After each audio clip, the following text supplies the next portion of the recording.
สวัสดีพี่น้อง FC ทุกท่านครับวันนี้มาเจอกันอีก1 วันนะครับวันนี้ก็จะมาเลิกหน่อยนะครับเพราะผมมีงานนะครับมีภารกิจนะครับวันนี้ก็เลยมาพบกับพี่น้องเลิกหน่อยนะครับครับวันนี้วันที่24 เมษายน พ.ศ. 2564ครับวันนี้ก็จะมี3 ข่าวมาให้พี่น้อง FC ได้รับฟังไปด้วยกันครับข่าวที่1นะครับเมื่อวานนี้กองทัพรัฐฉานเหนือและกลุ่มปลอง TNLA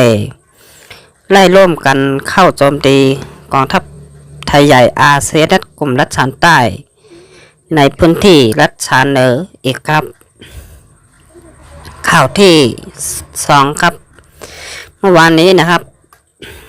กองทัพกะเหรี่ยงไล่ปาระเบิดใส่กองทัพพม่านะครับก็ไล่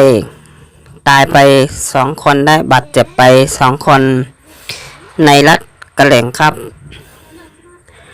ข่าวที่3ครับเมื่อวานนี้กองทัพรัฐฉานใต้ยังดำเนินการบุกซุ่มโจมตีกองทัพพม่าอย่างต่อเนื่องครับในพื้นที่รัฐฉานใต้ทำให้กองทัพพม่าบาดเจ็บและล้มตายไปอีกครับเมื่อวานนี้นะครับก็มาดูข่าวที่1กันก่อนครับพี่น้อง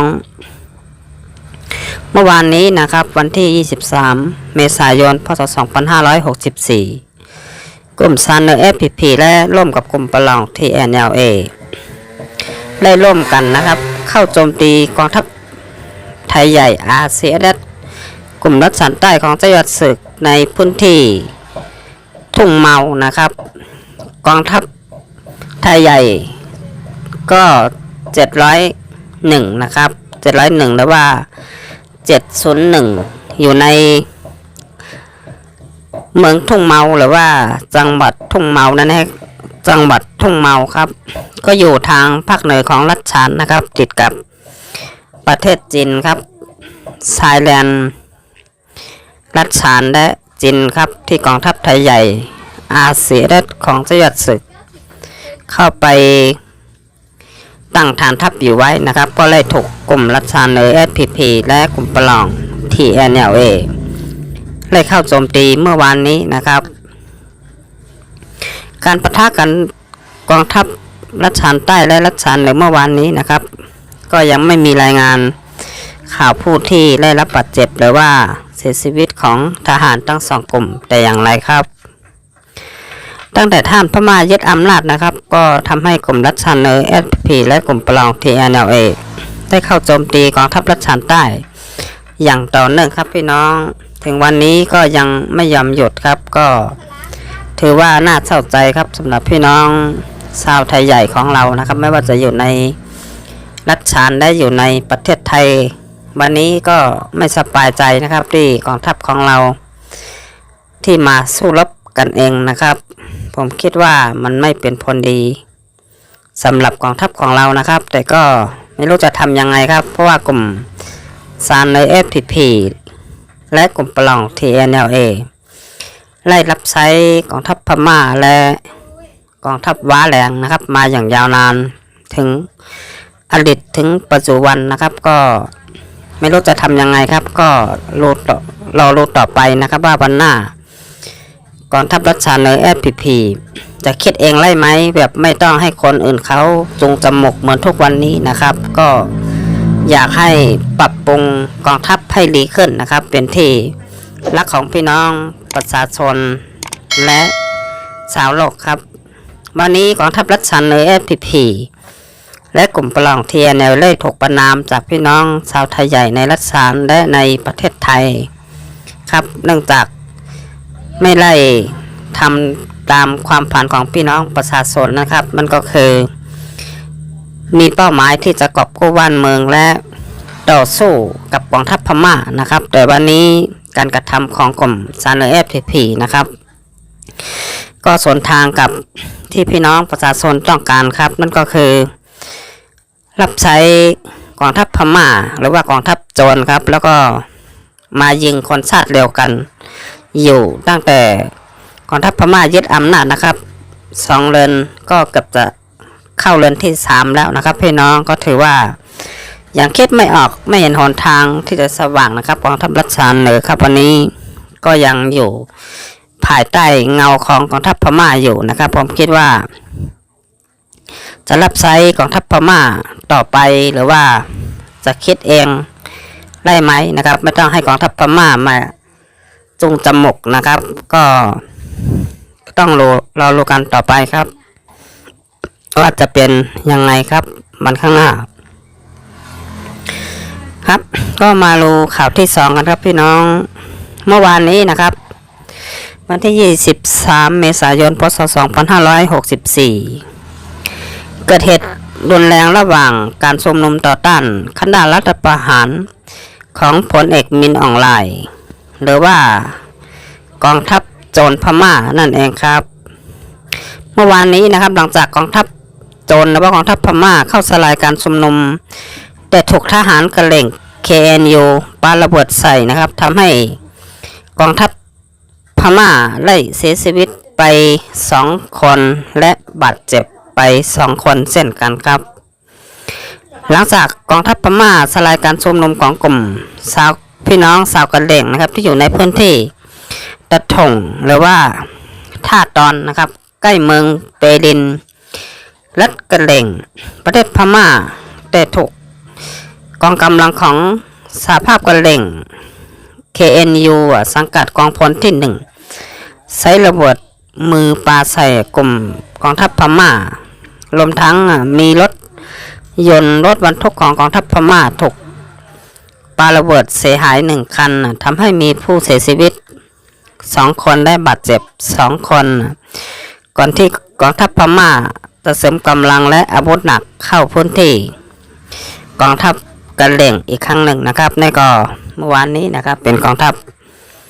งพลที่1นะครับกองทัพกะเหรี่ยง KNU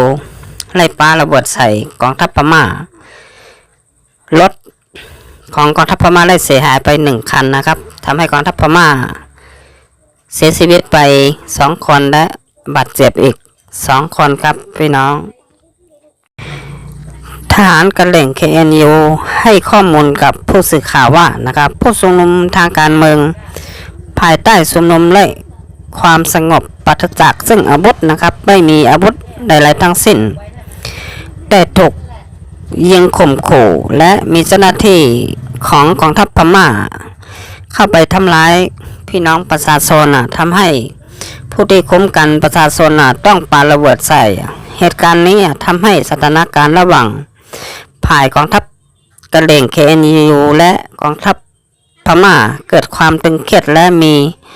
การประชิดหน้ากันในพื้นที่กองพลที่1ซึ่งขับเกี่ยวกันระหว่างรัฐกะเหรี่ยงและรัฐมอญครับก็เอาง่ายๆก็คือพื้นที่นี้นะครับเป็นพื้นที่รอยต่อระหว่างรัฐกะเหรี่ยงและรัฐมอญก็เอาง่ายๆก็พื้นที่ชายแดนเองครับพี่น้องก็ถือว่าเหตุการณ์เมื่อวานนี้นะครับทำให้กองทัพโจรหรือว่ากองทัพพม่าไล่ตายไป2คนและบาดเจ็บอีก2คนครับรถของกองทัพโจรไล่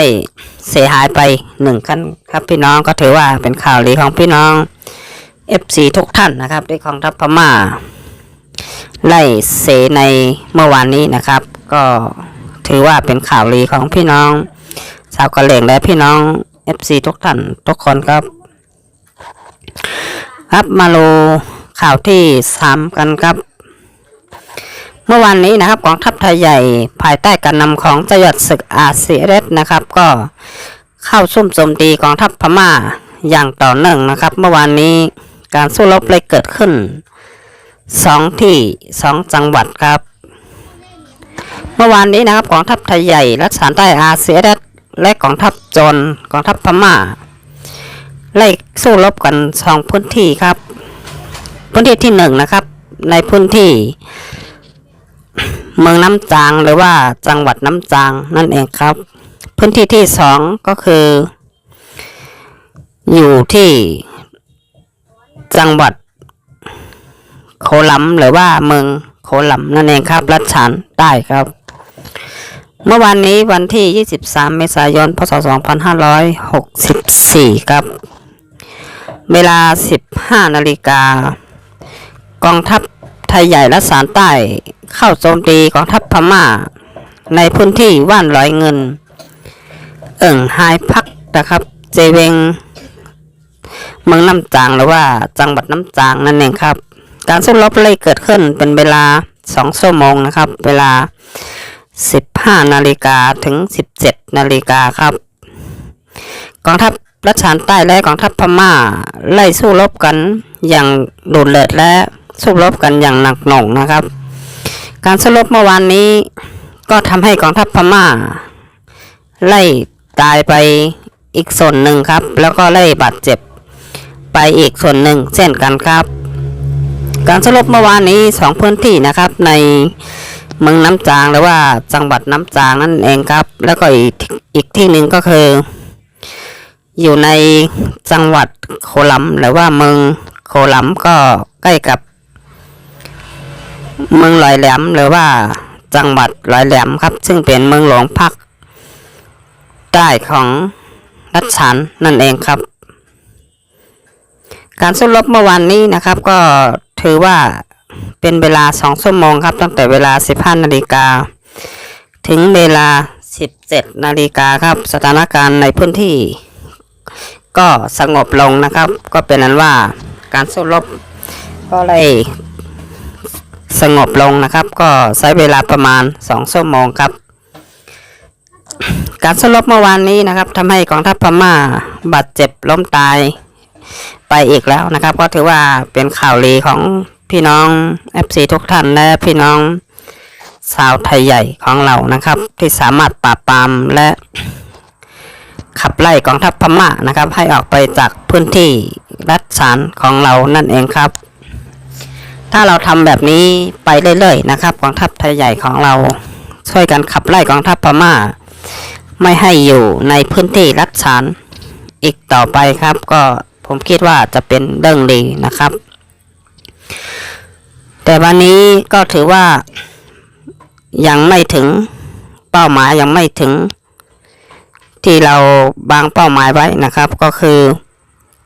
ต้องไล่กองทัพพม่าให้ออกไปจากพื้นที่รัฐฉานของเราให้หมดนะครับไล่ออกทุกพื้นที่ครับไม่ใช่พื้นที่ไหนพื้นที่หนึ่งนะครับการสู้รบที่เกิดขึ้นนะครับมี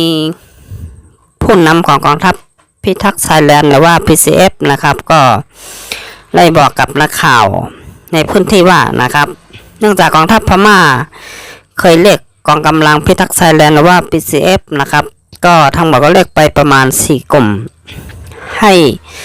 กองทัพพม่าขอร้องให้ส่งกองกำลังของกองกำ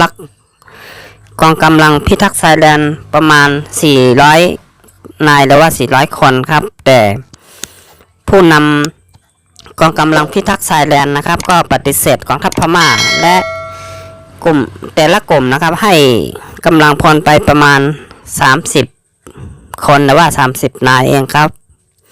กองทัพพม่าบอกกับกองทัพพิทักษ์ชายแดนบ้านนะครับมีแผนการที่จะกวาดล้างกลุ่มรัฐฉานใต้หรือว่า RCSS ในพื้นที่รัฐฉานใต้นั่นเองครับรัฐฉานใต้มีอะไรบ้างก็มาดูกันครับพี่น้องไม่ว่าจะเป็นจังหวัดลางเคอหรือว่าเมืองลางเคอนั่นเองครับลางเคอเมืองปั่นเมืองนายหมอกใหม่น้ำจางปางหลงไปถึงเมืองเกงตองครับที่มีน้ำตกสวยงามนั่นเองครับพี่น้องแต่วันนี้การสู้รบที่เกิดขึ้นนะครับก็ทำให้กองทัพพม่าบาดเจ็บล้มตายไป2 วันติดต่อกันครับวันที่22และถึงเมื่อวานนี้วันที่23 เมษายนครับแต่วันนี้ก็ยังไม่มีรายงานข่าวการสู้รบในพื้นที่แต่อย่างไรครับถ้ามีความคืบหน้าการสู้รบในพื้นที่รัฐฉานอีกนะครับก็จะมาแจ้งให้พี่น้อง FC ทุกท่านได้รับฟังไปด้วยกันครับสำหรับวันนี้ก็เหตุการณ์สู้รบและข่าวเคลื่อนไหวในพื้นที่รัฐฉานรัฐกสิณรัฐกะเหรี่ยงก็จะมีประมาณนี้นะครับก็ขอบคุณมากครับสำหรับพี่น้อง FC ทุกท่านที่เข้ามาให้กำลังใจผมเสมอมาและเข้ามากดแชร์กดไลค์ให้ช่อง YouTube ของผมนะครับก็วันนี้ก็จะมีข่าวประมาณนี้นะครับค่อยมาเจอกันใหม่วันหน้าสวัสดีครับ